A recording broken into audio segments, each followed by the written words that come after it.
Assalamualaikum. Hope you all are doing good. Welcome back to Liza's Recipes. இன்றைக்கி எங்கள் சேனலில் ஸ்ரீலங்காவில் இடியப்பத்துக்கு செய்யக்கூடிய ரொம்பவும் ஈஸியான ரொம்பவும் டேஸ்டியான ஒரு முட்டை சொதி தான் உங்கள் கூட ஷேர் பண்ண போகிறேன். வாங்க எப்படி செய்கிறதுன்னு பார்க்கலாம். இதுக்கு தேவையான பொருட்கள் என்னென்னு சொல்லி பார்த்துடலாம். மீடியம் சைஸ் வெங்காயம் ஒன்று எடுத்திருக்கிறேன், மீடியம் சைஸ் தக்காளி ஒன்று எடுத்திருக்கிறேன், 2-3 பச்சை மிளகாய், ரம்பை, கருவேப்பிலை, 4 கார்லிக் பீசஸை ஸ்லைஸாக கட் பண்ணி எடுத்துக்கொள்ளுங்க. அதோடு 1ஆம் பால் 2ஆம் பால் தேங்காய் பால் வேறே ஒரு கப்பும் 3ஆம் பால் வேறே ஒரு கப்பும் எடுத்துக்கொள்ளுங்க. உங்களுக்கு எத்தனை முட்டை தேவைப்படுதோ அத்தனை முட்டை அவிச்சு எடுத்துக்கொள்ளுங்க. சட்டி சூடானதும் 2 டேபிள் ஸ்பூன் ஆயில் சேர்த்துக்கொள்ளுங்க. ஆயில் சூடானதும் 1/2 டீஸ்பூன் கடுகு சேர்த்துக்கொள்ளுங்க. கடுகு நல்லா பொரிஞ்சு வர நேரத்தில் கட் பண்ணி வச்சிருக்கிற வெங்காயத்தை சேர்த்துக்கொள்ளுங்க.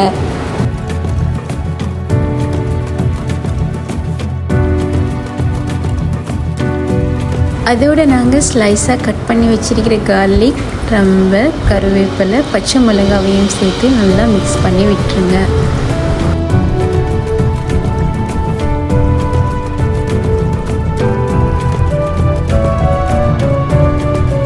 நாங்கள் சேர்த்துக்கொண்ட வெங்காயத்திலையுமே கலர் மாறிக்கொண்டு வர நேரத்தில் கட் பண்ணி வச்சிருக்கிற தக்காளியையும் சேர்த்து மிக்ஸ் பண்ணி விட்டுட்டு தக்காளி பழம் நல்லா குளிர அளவுக்கு 2 மினிட்ஸ் மூடி வேக வச்சு எடுத்துக்கொள்ளுங்க.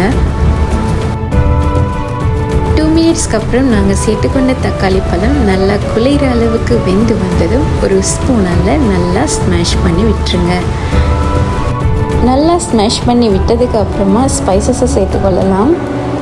1 டீஸ்பூன் மஞ்சள் தூள் சேர்த்துக்கொள்ளுங்க, 1/2 டீஸ்பூன் மிளகாய் தூள் சேர்த்துக்கொள்ளுங்க, 1 டீஸ்பூன் உப்பு சேர்த்துக்கொள்ளுங்க. சேர்த்து நல்லா மிக்ஸ் பண்ணி விட்டுருங்க.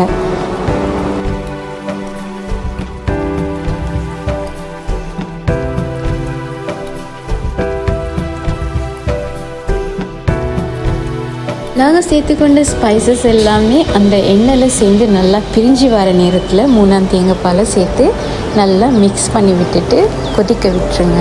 ருசிக்காக உங்ககிட்ட மாசி இருந்துச்சுன்னு சொன்னால் மாசியும் சேர்த்துக்கொள்ளுங்க.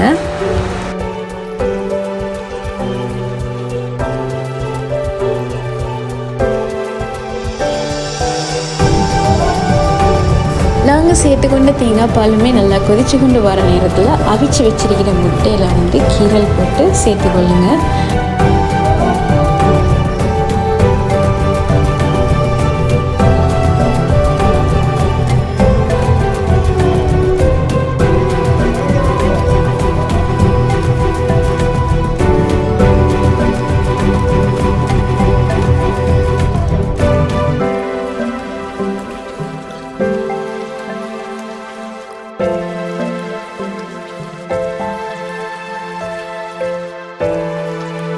இந்த சொதி நல்லா கொதிச்சு வர நேரத்தில் ஃபர்ஸ்ட் தேங்காய் பாலாக திக்கான தேங்காய் பாலாக சேர்த்துக்கொள்ளுங்க.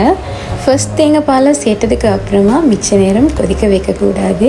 மிக்ஸ் பண்ணி விட்டுட்டு ஸ்டவ் ஆஃப் பண்ணி விட்டு ஸ்ரீலங்கன் ஸ்டைலில் ரொம்ப ஈஸியான எங்களோட முட்டை சொதி ரெடி ஆகிடுச்சு. இடியப்பத்தோடு இந்த முட்டை சொதியும் தேங்காய் சம்பளம் வச்சு சாப்பிட்டீங்கன்னா அவ்வளோ டேஸ்டியாக இருக்கும். கண்டிப்பாக நீங்களும் ட்ரை பண்ணிவிட்டு உங்கள் கருத்துக்களை கமெண்ட்டில் ஷேர் பண்ண மறக்காதீங்க.